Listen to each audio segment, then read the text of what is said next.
We didn't get... That was the only topic. I said let's clear the backlog, and we only cleared one part of it.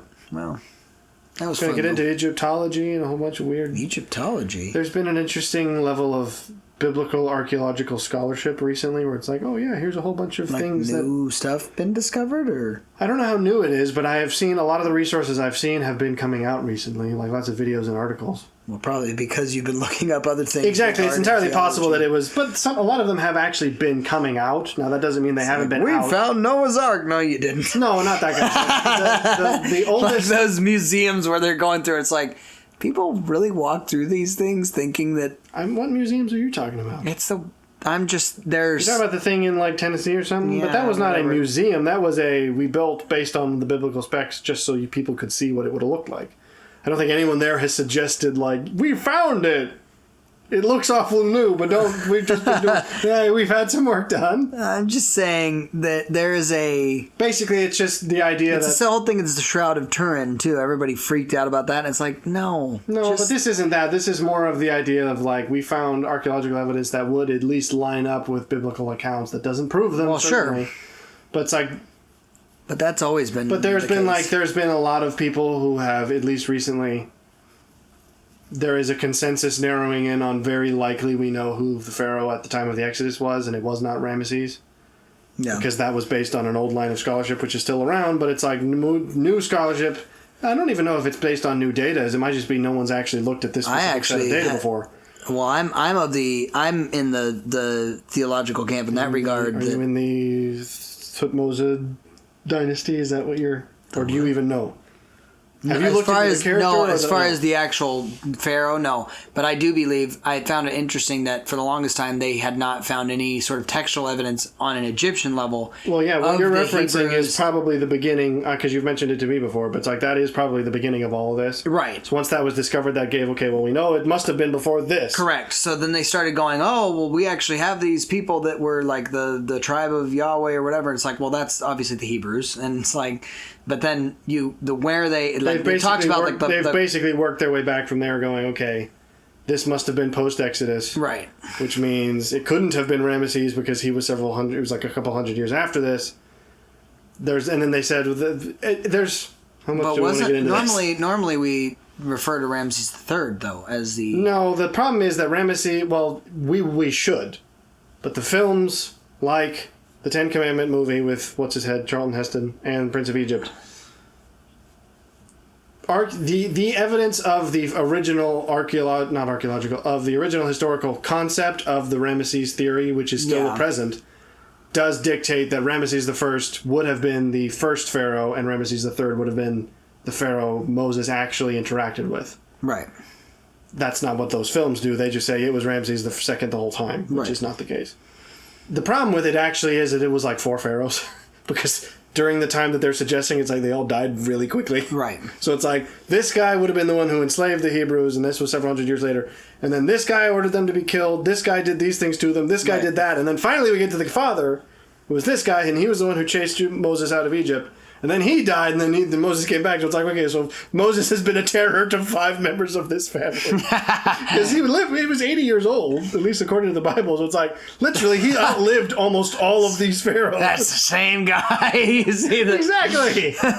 No, I think I'm funny. Also, though, of the scholarship that says that they crossed in the much shallower section called that goes through a smaller kind of peninsula that's called the Reed Sea. Mm-hmm. And I'm like, I don't have a problem with that. If you think that somehow, it's like, take your pick as far as what miracle you want to believe, whether the entire Egyptian army drowned in that much water, or whether God separated a larger body of water. Who freaking cares? Yeah. I just find it interesting that on a scientific level right now at the Reed Sea, there are still times that the wind blows a particular way where it literally clears everything and the land is showing. I'm like, back in the day, if there was no context for what was happening, you would 100% be like, God, just move that for us. Did that freaking just happen? There was another thing that was going that they believe that they have found the cities of Sodom and Gomorrah, and it's like something definitely happened there. What does that mean? Oh, because this guy, it was on Pints with Aquinas, of course. This is what I mean. It was recent because this was a recent video. But this guy, I don't know. Was it like Pompeii on steroids? Oh yeah, like just basically. Like literally, it was at an archaeological conference. Decimated this guy bones. went to an archaeological conference, which was a secular conference. Yeah. And so they're asking, he's like, oh, they think they found these cities, and he was listening, and he was kind of skeptical. He was going, okay, well, he started asking some probing questions, and the guy literally was like, Emphasis well, on we the don't want to probe. get into this because it's still disputed.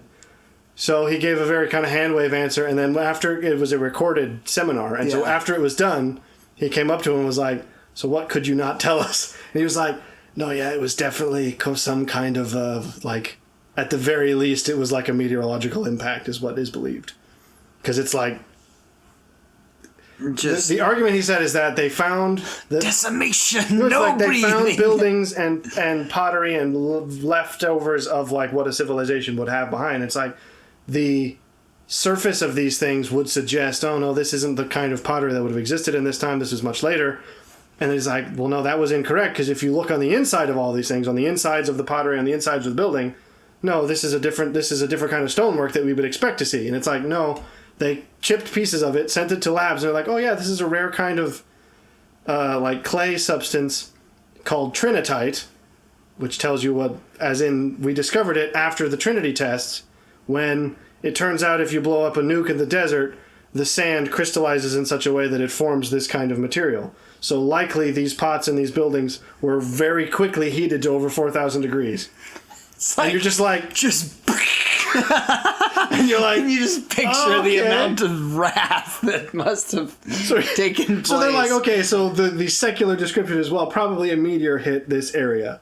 Sure. To which everyone's like, would that be any less of an act of God? It's like, Right. yeah, sure, some rock in space spent like 100,000 years floating through space just so it could hit the Earth at this moment in this time period. Or it could just be a fist. God's big iron fist coming down. It's like, in either case, it doesn't really matter because Right. the effect is the same. Right. But anyways, I've just found all of this quite interesting. Yeah. No, I actually, when I initially had watched that documentary, I was really excited because I know for the longest time that that was one of the biggest rubs for a lot of Egyptology people, was the idea that they were like, there's literally, of all people groups, Egyptians were meticulous on their historical records. Well, they weren't. But it's like... That's part of the reason is that they have actually found pretty substantial evidence. It's like, yes, they were very meticulous about things that went well. Yeah. They were quite meticulous about not recording things that didn't go well. Where it's Well, I mean, that's they kind actually, of- because one of the reasons, I guess we might as well talk about this, because I've been really deep diving Where in they it. found this. Well, I mean, even where they found that whole like tribes of Yahweh or whatever, it was in some back freaking corner, like in a. It wasn't even like in a main section. It was like, oh, down this random hallway over here in the corridor, there's somebody. Yeah, and that happened. And, Well, and that's basically what happened with this. Is they said that there was apparently records kept in some like government officials' burial site, which were never produced anywhere else, and from what we know, were pretty heavily guarded within this site. Which basically talks about like this massive war between the Egyptians, and it was either like the Ethiopians or some other southern African nation that was of such extreme violence, and they were so heavily defeated that it was like Egypt nearly ceased to exist because they were nearly that thoroughly wiped out. It's like, we never knew anything about this. It's like, well, that's probably, yeah, they were... The fact that this is the only record guarded this heavily in this one guy's tomb, it's probably like, yeah, they probably were just like, yeah, we're not going to tell anybody about this. Well, I mean, it's the whole history. So silence isn't written by yeah. What is it? So, well, history's Not well, written history by what, written by it's the written by victor is what it victors or usually whatever. means. Yeah. But it's like, so it does sort of, that's the reason where they're going, we've reinterpreted, it's like, okay, so periods of silence in Egyptian history, it's like, probably mean periods of upheaval, we just don't know that. Well, I mean, think about in that time period, not only, yes, do you have like your entire, slave populace that are working and doing all of your heavy manual labor and things like that leaving, but then not only that, but you have previously, but a few months, whatever it is before that, you have the angel of death really taking all the firstborn. Okay, I'm going to have to give the synopsis because I find it too fascinating. Because the thing is, does this rely on a set of not insignificant, but not like crazy assumptions? Yes. this whole line of academic thought of like, okay, because it actually allows us also to go back. It's like, okay, we could go as far back as Joseph then. If we can pinpoint this, we could go all the way back to this. The thing is, it requires a certain set of assumptions, which aren't non-factual, but are obviously like, they're assumptions. We have to acknowledge that. Yeah. The thing is, once you make this assumption, it's like big chunks of Egyptian history suddenly make a lot more sense than they used to. Sure. Because essentially, if you've heard of the other thing, have you heard of the Amarna tablets? I don't think I've. Because this is one of the major archaeological finds that led to this discovery. Was there a series of letters on tablets, of course, written between the kings of Canaan and Egypt, basically saying we are in need of support because this hostile tribe is taking over our territory, and they're called the Habiru, and their people are going, okay. Etymologically speaking, that's very likely to be linked to the word Hebrew in English. We can't prove that because this is the only other place it appears. But it's like, likely that seems reasonable. And the most compelling part of it is the guy who, the article I actually read, basically took, here's the passages in Joshua that describe the cities they attacked in the order they attacked them and what happened. It's like, here's the tablet saying, these are the cities they're attacking, here's the people who are dead, and here's what's going on. It's like, they are... The only times that they don't directly say they don't mirror each other are when the Bible either doesn't say anything about it, or they never contradict. It's just like, yeah, this city isn't mentioned in the letters, but it is in the Bible, or it's not mentioned in the Bible, but it is in the letters. Well, that's what's fascinating. There's nothing that actually contradicts. Later, obviously Joseph being that they had since come through and, conquered the Canaanites and whatever else, and then Joseph is... You mean perhaps Joshua? What? You mean Joshua or Joseph? Well, the fact that Joseph didn't conquer any Canaanites. No, I'm saying he can't. I'm saying Joseph lived in the land of Canaan. I'm like, that's just a fascinating thought that and again, if you go back, if you use that pinpoint spot of this Egyptian finding that they now have to be able to backdate that, you can go, well, what did history look like within Egypt? Well, yeah. With Josh or with, because essentially with it Joseph does actually allow you. It means that biblically speaking, we have at least a good archaeological record up to the time of Joseph. Which that's mid Genesis, that's very early in the Bible. Well, because to go Joseph obviously having such a high position. Well, I will get into within. Well, I want to give the summary. Because I can't. Well, I'll get into I could get into. We could have this whole be like an hour of me explaining the various things, but other people have done it. You're starting to get into that whiteboard level. No, well, again, I admit. Do we have to make several assumptions? Yes, but if we make those assumptions, it all lines up. It's internally consistent, right? So in essence, they're saying, okay, let's make the assumption that yes, this is referring to the Hebrews. Right. We have the dates on these tablets are addressed to this particular Egyptian pharaoh whose name does sadly escape me because he wasn't part of the analysis exactly. It was like, so we know it was within this period of not that long, a few decades. So we backdate this 40 years for the 40 years in the desert. You end up with, essentially, I suppose, since I'm giving a summary, I won't get into it. They presented it in it was an appealingly mystery way where it's like they worked from these letters back up and then they also worked from Joseph back down until they met. It was like, this is the guy we think it was. But essentially it was, I bet you now I'm going to butcher all the names because they're all the same name with different numbers attached. The argument is that it is Tutmosis III was Pharaoh of the Exodus, which means his father was Pharaoh before the Exodus. So as in Moses would have been in Egypt under Tutmosis II? No, because they don't follow each other. That's the other problem. I had all this worked out. Now my summary's going to be bunked. I think I'm wrong. I think it was Tutmosis III was the father, and his son is... Dang it.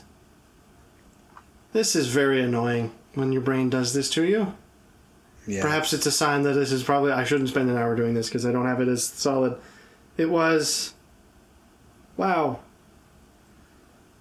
That's really stupid. Is this a documentary that I'm needing No, to it's watch? Sadly it's fragments of various YouTube videos because it's sadly not. Well, you should send it to me. It doesn't get nearly as widely credited. I could go into my history and there'll just be a bunch of pharaoh names.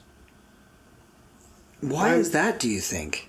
Because no one synthesized the entirety of because I think most archaeological historians don't really care much about the Bible.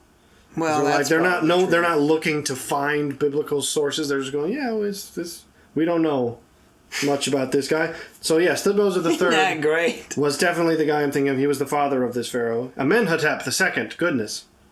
I did know that. I'm sorry. So, because he is basically the two schools of thought amongst biblical archaeologists now. Is it was either Ramesses based off of several other sets of assumptions, right, or it was this guy Amenhotep II. Well, I guess since I've got this out now, I'll just do this. So basically, the reason why I think this is fascinating is because it answers a whole lot of questions. The most interesting one is actually about the reason for the erasure of Pharaoh Hatshepsut. This is actually something I knew about, even just because this was something I remember being taught, is she was like one of the few female pharaohs, and then we have very little records of her, despite the fact that she lived very long and reigned for a very long time and was fairly successful. Essentially, the argument is that going back to, if you say, because they can prove Semitic presence in Egypt in the beginning of the 18th dynasty. Because this was basically the Upper Nile region was being inhabited by the Hyksos people, who were basically the pharaohs of Egypt, of split Egypt, because this was before Egypt was unified in this era. And they were in good relations with this Semitic tribe, who doesn't exactly have a name, but we know that they were of Semitic origin. Canaanite, they call them Levantine people. The pharaoh who founded the 18th dynasty was Ahmose I, who conquered northern Egypt and reunified Egypt, which is why he was the beginning of this new dynasty. He cast out the Hyksos and destroyed all of the residences of these other Levantine tribes. So the argument is, okay, this certainly would seem like it aligns with the slavery of the Egyptian of the Hebrews. Now, or I guess specifically we should say the Israelites, because Hebrews and Israelites are not, one is the other, but the other is not always the one. Right. The only real question that this poses for for Christian interpretation is that this means, because this guy was like the grandfather of the guy we're talking about, so it means that the Israelite time in Egypt, which is said in the Bible to be 400 years, was not 400 years of slavery. It was 400 years in total, would be the only assumption you have to make, which I don't think is non-biblical. No, that's not. But it is not what most people assume. No, there's nothing that because it means that they were really only enslaved for about 100 years, which is still a significant amount of time. That's a freaking long enough time. That everyone alive had no memory of a life when they were not slaves. Correct. So basically, which I think is a fair assumption, and I also think it lines up with the notion that Joseph was, again, such a higher up within Egypt, and you go, how is it that we get from his people this group is the question. being It there says and living with them, the pharaoh who did not know Joseph. not. It's like, well, if he came from southern Egypt where they weren't in power, right, he wouldn't have known him. He just conquered everyone and said, everyone who's foreign, get out. Right. And that's what he did. So basically starting from him, his son Amenhotep I didn't really do much. He was likely not very significant. You have Thutmose I, who was probably the pharaoh who was alive when Moses was born. Because again, him, his son, and the next son, who are all four a part of this line, they each only lived for fairly short times, except for Thutmose III. Because again, that's based on certain biblical analysis that if Moses spent 40 years in the desert while this guy was still pharaoh, he must have ruled for a very long time. But essentially, this is what I think is most interesting, is actually that this solves the whole Hatshepsut mystery, because Hatshepsut was the daughter of Thutmose I. Right. Which means that if Moses was born during this time, he would have been the pharaoh who gave the order to kill the Hebrew children. She would likely have been, because he only had two daughters, the other one we know nothing about. Rescued So, and she was his only legitimate royal daughter. Yeah. So she would have been the only one able to carry the title daughter of Pharaoh, which she carried long into her reign after her father was dead. Like, that was the name she went by. So she was probably the princess who saved him. This is the other weird thing, is her husband/brother, which I forgot that this was a thing that happened in Egypt a lot, would have been Thutmose No. Am I getting this wrong? Yes, Thutmose II, who I think he died very young, which is why Thutmose III took the throne when he was like 3, which is why she was essentially the queen for a long period. For a long period of time, yeah. And, again, this period of, like, from what we can tell, was very successful. So why was she later erased? Well, if, as would be known to both her stepson, who was Thutmose III, and his son, Amenhotep II, they would have known that she had to have been the one who rescued Moses. So likely, and they believe that based on the timeline, it was probably during Amenhotep's reign that the purge of all her records was committed, because during her son's reign, he actually completed all the projects that she had started as pharaoh. It's like, okay, if you hated this person, you wouldn't do that. So it was someone later who did that.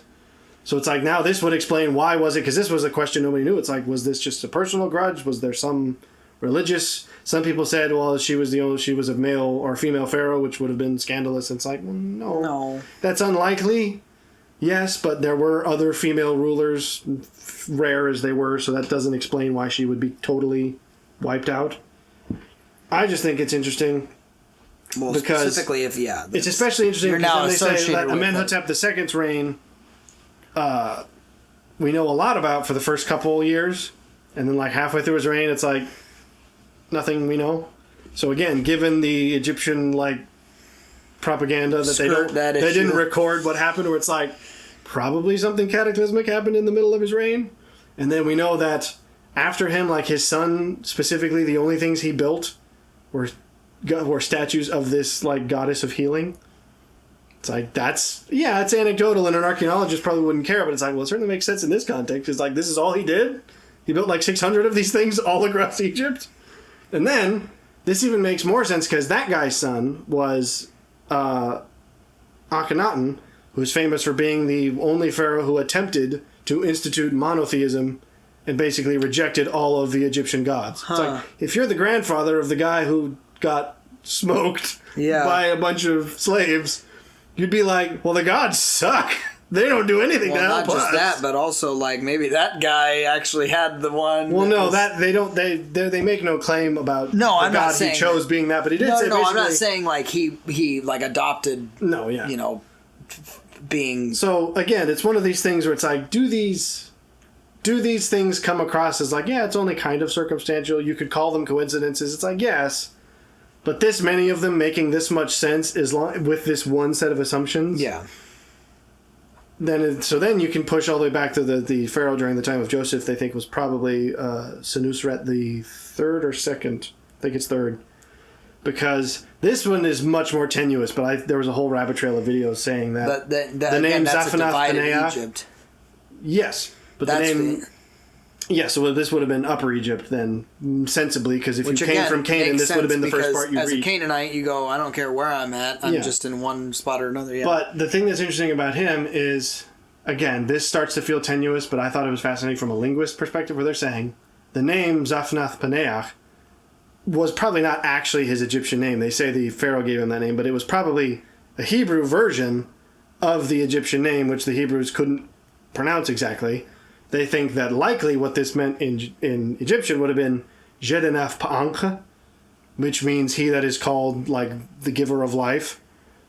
And it's like, okay, there was a historic vizier to the pharaoh, this Senusret guy, whose name was Ankh, who was like the basically the prime minister of Egypt, who during this time of this pharaoh's reign, there was an unusual time of bountiful harvest followed by severe flooding, which would have led to famine for a prolonged period of time.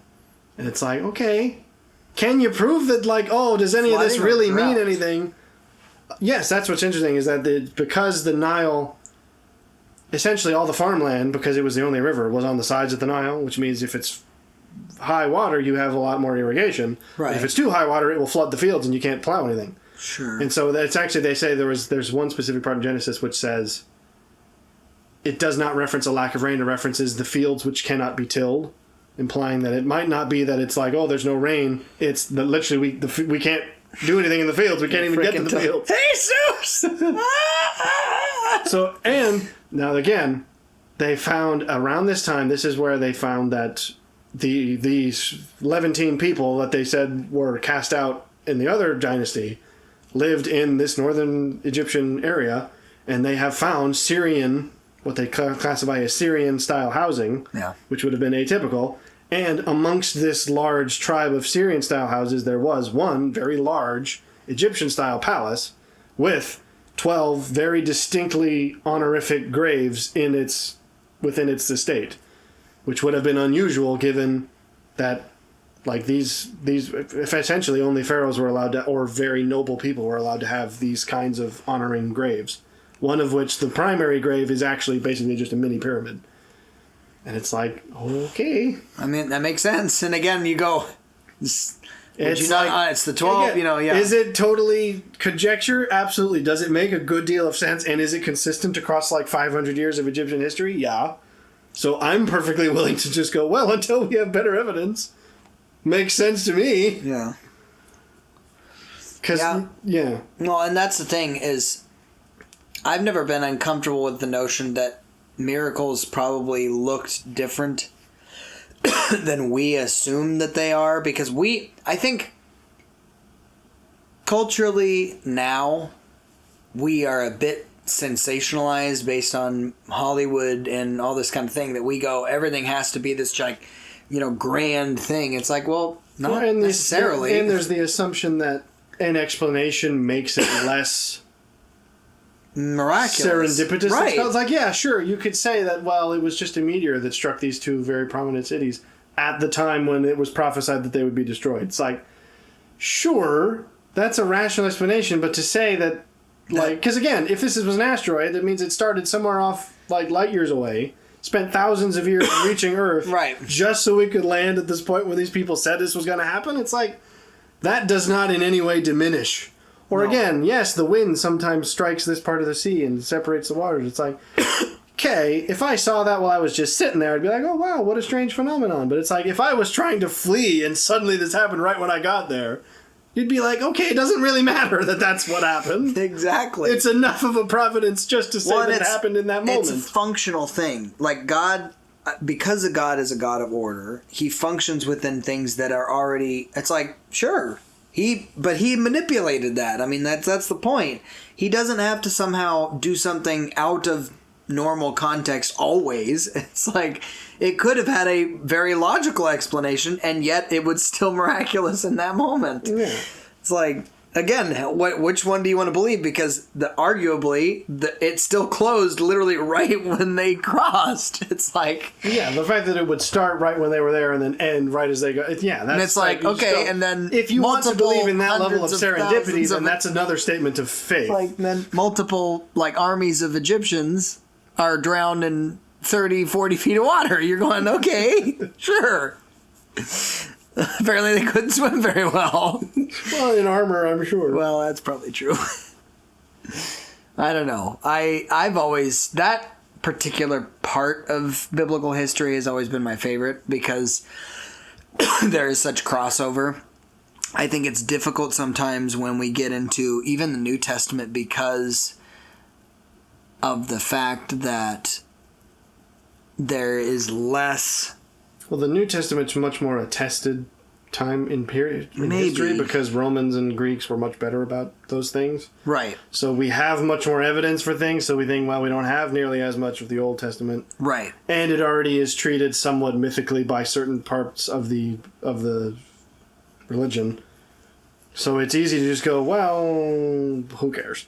Right. It's like, well, okay, that's just, if that's your answer, that's kind of silly. I was going to bounce off of that when you mentioned Greco-Romanness. It's gone. Not to discount somehow that that's not useful. It's just, there's less, how do I say this? Oh! I didn't even mention because of the fact that that Greco-Roman perspective, even within like the Jewish being over top of that people group, they were a lot less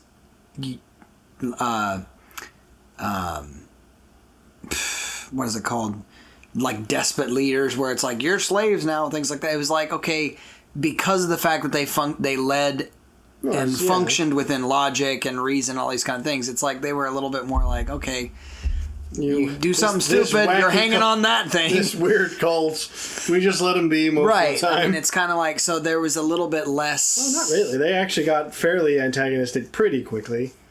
After the death of Christ. They were but again, we tolerated you when you were just Jewish, but this new guy, we don't know much, we don't like him. Well, that's why I actually have said, Danica actually, my wife had an issue with the notion that I suggested that Jesus was a political figure. I was like, no, he was. Unintentionally, yes. Unintentionally, sure. In essence. But he knew he was going to be. Due to the fact that Jewish religion was so heavily political at that time. Correct. To upset the Pharisees was as much a political act as religious. Well, and the very notion because they were the ruling group. And also the very notion that, though... he appeared before the governor. I mean, that's a political position. Right, but then... If the governor of your state has to try your case, then it's a political case. And you go... As much as he was like, I don't want to do this. He claimed to be a person that everybody on a Jewish cultural level was expecting was going to overthrow and start going... So it's like, by nature, even though he was not specifically after that, it's like all the zealots going, yeah, let's do it! Yeah, for the firemen! You know? But... I just think that this is an interesting... Well, I got into this to such a rabbit hole degree. I was like, oh, I should have gone into archaeology. Except I'm like, I can't do that now, obviously. It was like, oh, okay, in 8 years, I could be one of the people doing this kind of thing. And then I wouldn't really be, because these guys have already been doing it for the past, 20 years. Yeah, that's I just think it's fascinating that all of these things seem to be coming out now. Oh, but the thing I didn't mention is a papyrus found in Egypt dated to approximately this new timeline that is being proposed, where this Egyptian poet describes things eerily similar to the plagues. Oh. Not all 10 of them, not all in exactly the same detail, but he's basically saying Egypt is effectively destroyed. There's dead people everywhere. Blood runs throughout the entire country. Famine and the trees are destroyed. The crops are gone. And it's like, okay, is he being merely metaphorical? Very possibly. Does it date to the time that we're proposing this might have happened? And is this an unusually emphatic poem for someone being metaphorical? Yes. So it's one of those things where you just go, it matters only to those to whom the biblical narrative means anything. Right. Which is sadly less of academia than it should be, in my opinion, not in a religious even sense, but in a historical sense, where you'd go, 100 years ago, had they been like, oh yeah, we found stuff in Egypt that might match the Bible, everyone would have at least known the Bible enough to go, yes, this does. The problem nowadays is that people are so, they don't even care enough to probably even recognize it. No, even if they, that's the problem though, because the Bible consistently has had that happen where things have either come out, it's like, oh, this contradicts, and then a year later, it's like, actually, no, it doesn't, we were wrong about that, it's this. It's like, but repeatedly... Sarcasm, it doesn't go through. Repeatedly, the Bible has been proven on a historical level to be accurate. And that's not something I have to qualify at all. Some people may go, oh, that's not true. It's like, no, it is. Again, that's where I go, there is a point at which the notion of which texts were included and which ones weren't or whatever, I'm going, it clearly was spiritually guided in some capacity because its infallibility has been proven repeatedly. So anyway, I don't know. I do appreciate that. Anytime I look at the Egyptian, anything Egyptian history, I go, it feels so, maybe sensational again is a word I would use, that it's almost like in the same... They were certainly weird people. Well, weird, but I mean, in terms of cultural, they were the Rome of their day, far more than even. Right. Not necessarily for landmass, but for cultural significance. I think auspicious. I mean, they were far more. It's like before the Greeks, it was like the Egyptians. Yeah.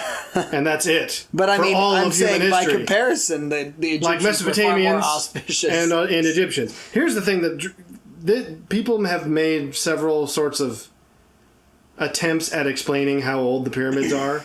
Like one of the common ones that you hear, which is most common, is no, not how they were built, but how old they are. But one of the ones that's most famous is the idea that Cleopatra is closer in chronology to our day and time than she was in her own day and time to when the pyramids were built. Right. That to me has always felt like a bit of a mental, like, what is that actually? Like there's a bit of mental, like I have to think about what that means. It's like, yeah, I get it. She lived a long time ago, and yet the pyramids to her were just as long ago to her as she was to us. It's like, yeah, that helps. Nothing ever clarified it as much as, again, during the Exodus series, when they're saying, yes, if and they never actually cited this research suggesting when the Exodus occurred, but I mean, it is only a couple hundred years different from what it was already believed, so yeah, it doesn't make that much of a difference to when we already had a vague idea. But they're saying Moses, when he was in Egypt, the Great Pyramids were already 1,000 years old. Yeah. That was when I went, oh, okay. Because that's like, Cleopatra, yes, I know she's historically significant, but I'm like, she's still, we think, okay, Roman era, yes, it's very long time ago, but it's still the beginning of what we would call Western history. Congratulations. Whereas this, it's like, okay, you think, yeah, Moses, like, as ancient as it gets practically, it's like, yeah, 1,000 years before him, he was alive. To him, and that's the problem, is I can't think of a building that's 1,000 years old today. I don't even know if they last that long. I mean, of course they do, but it's like the only buildings I can think of that are that old are actually older, because they're like Roman buildings.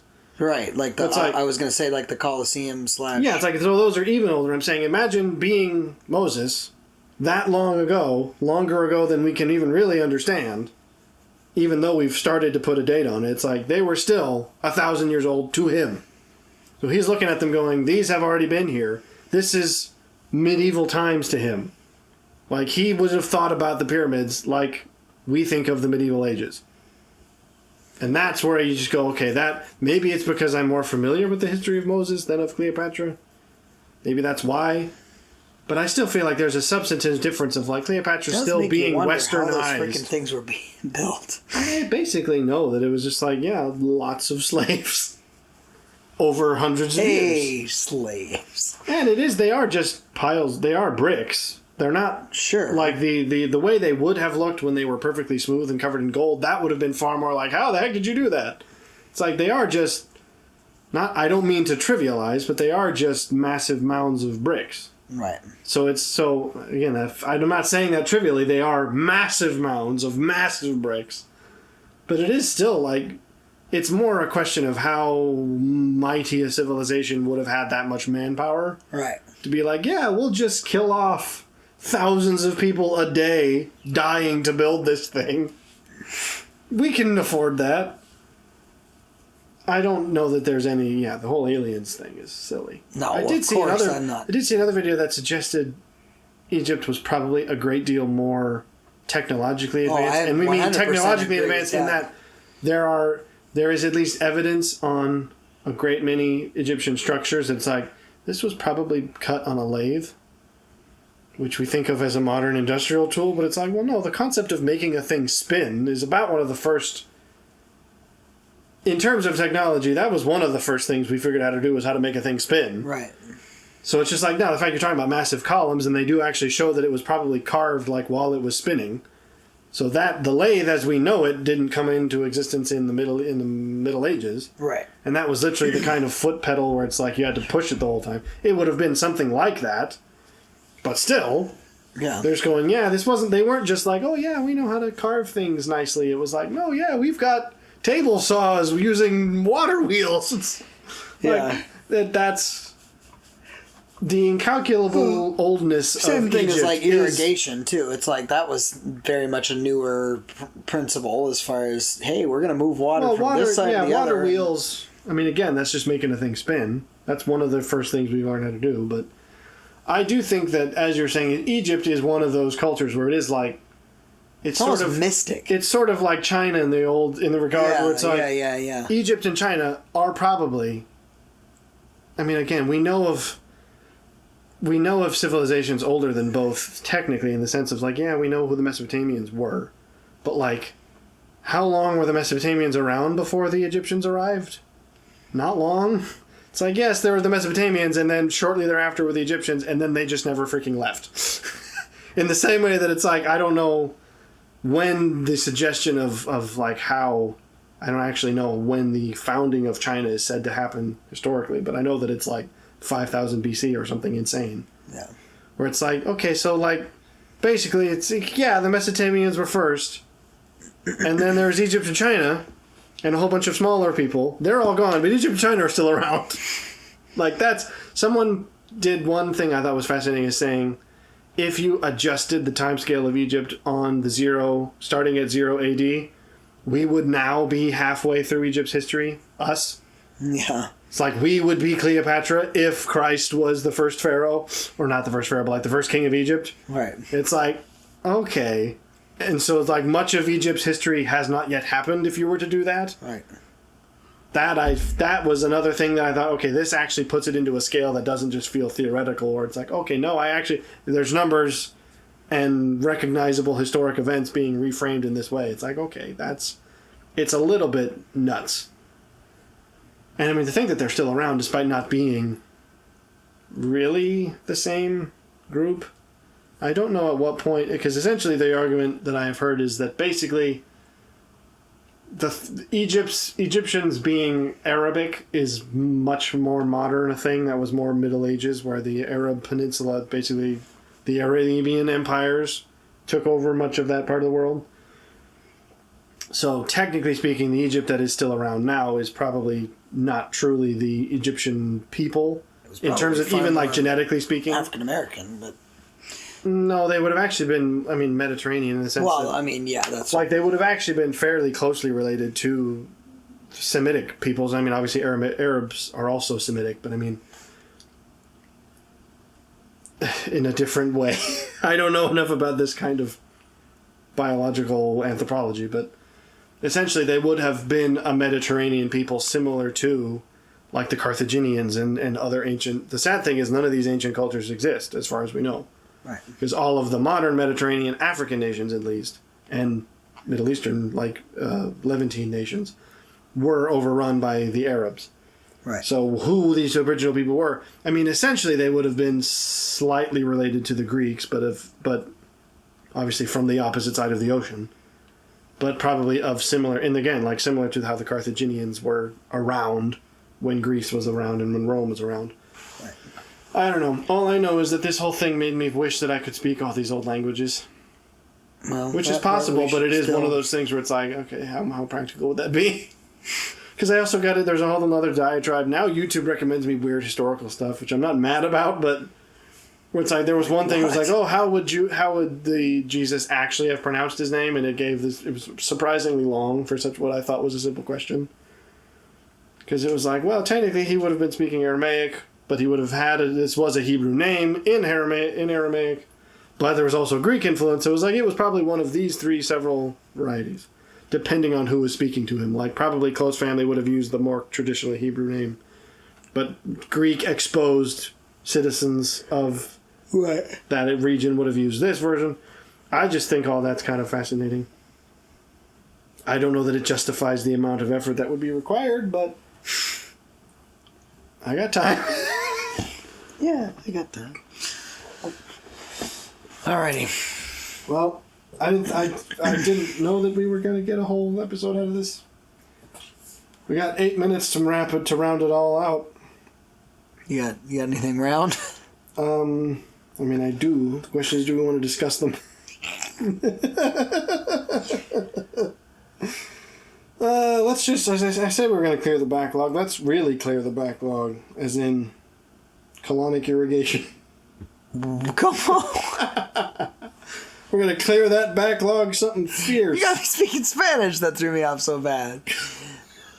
Okay. Let's talk, since we're on the subject, Indiana Jones. When we watched National Treasure the other day, it actually occurred to me for the first time, I'm like, oh, this is just modern Indiana Jones. Yeah. And I had never put those two together because they are, I feel like, National Treasure is what Indiana Jones for actual historians. Because I feel like actual archaeologists wish they were Indiana Jones. But that film, I don't think was made for historians and archaeologists. It was like, isn't this guy cool? He's a professor, but he also goes on adventures. That sounds like a more public... Isn't he an interesting character? Whereas I actually feel like the whole Gates family thing of like this weird family of conspiracy theorist historians. It's like, I feel like most historians of the modern day would be like, yeah, that's cool. This guy's cool. I don't know. It just didn't occur to me because I have only recently actually watched all of the Indiana Jones films, except no, I mean I did fully all of them, all 4. What? I'm being cagey deliberately. Because if I say I watched all the Indiana Jones films, people will be like, except for the one, right? Yes, not that one. But so it was then after watching those that I watched that, and I was like, oh yeah. Because when you first watch it as a kid, you're like, oh, cool action history movie. But it's like, I feel like this is more in line with the personality these people have. The historical family also has to be comfortable with being ostracized for a time. It's like, you're that crazy family that has the theory conspiracy theory about the founding fathers. Nope, not crazy. Like he literally is. I don't know. It just occurred to me. I was like, that's a fun... not that we could... Again, it's good to talk about for the few minutes that we have. Because I just thought that it was interesting. Have you actually watched all the Indiana Joneses? Yes. Aside from the one... that we don't speak of? Yeah, that one came across the TV the other day, and I watched all of 5 minutes of it, and I was like... and now it's got a big hole through it! Yeah, I was like, I watched all of 5 minutes of it, and I was just like, this was just so awful. I won't. It was so awful. I can't even describe. The writing was awful. The delivery was awful. I'm surprised that Harrison Ford even signed off on it. I'm like... Well, did he on purpose, or did they have him in an arm lock somewhere? I'm pretty sure someone may have actually gave him drugs for that one, because he wasn't even acting like himself. Yeah. I guess we never did discuss it. Did we ever discuss the 5th Indiana Jones? I thought we did. Didn't we? I have no memory of doing so. I don't know. I felt like it was all right, and in fact, I don't even really want to get into the critical reception, because I do feel like most people are so burned by the 4th film that they didn't even give it a chance, which is understandable. But I was like, it's better than people have made it out to be, because most people who criticize it didn't see it. They were like, it shouldn't exist and we just don't want it. And I'm like, fair enough. I was in that camp. Having been someone who was effectively forced to see it, I was like, okay, that I went in with such a negative expectation, and I went out going, oh, okay, that was better than I thought. That shows that it was at least better than people are saying. But the one part that actually interested me the most was the very end. Well, no one cares about the movie, so I can spoil it all I want. It's like when they're actually speaking to Greek people, and because these... Again, it felt like this is more like what actual history nerds would be, where it's like, of course they speak Greek, and they're actually speaking to ancient Greek people, and I'm not going to explain how that happens. Because that's a part of the film you might not like, but yes, it's wacky, but I didn't feel they do at one point speak to ancient Greek people, which I suppose I didn't even realize that was like a spoiler. I was like, oh yeah, of course, it's Indiana Jones, so of course it would happen. But I thought that was interesting. I was like, I certainly couldn't do that, and probably most people, even who are like history academics, couldn't actually carry on a conversation with an ancient Greek person. Like, you might be able to translate it, but to actually be like, I'm going to speak to ancient Greeks, and they'll understand me, and I'll understand them. Like, that scene, I was like, this is actually kind of cool. Yeah. The history buff in me was like, if only I could spend 12 years of my life getting a degree that's useless. For my own personal satisfaction. But, I don't know.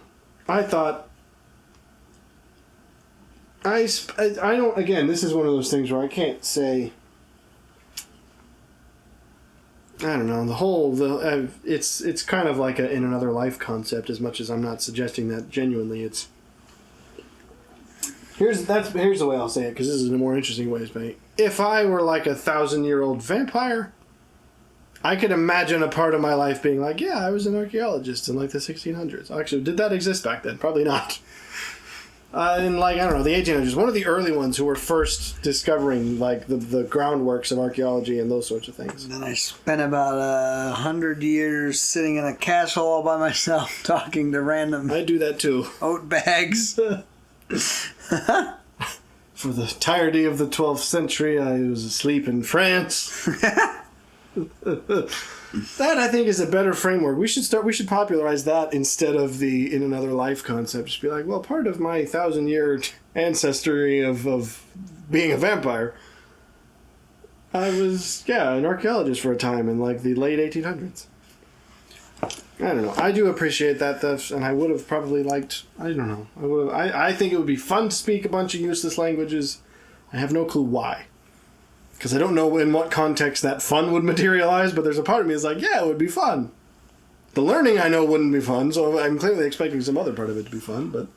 I wonder how different Greek would be to ancient Greek. Like, if you could learn... Surprisingly. I thought... I had heard... Like, if you could learn ancient Greek and then go over and, like, start speaking with people would just look at you like, what the heck are you doing? What I had heard is it so antiquated that it's no. I had heard anecdotally that ancient... Now, I say ancient meaning more Koine, which is not actually, like, the ancient, the classical Greek.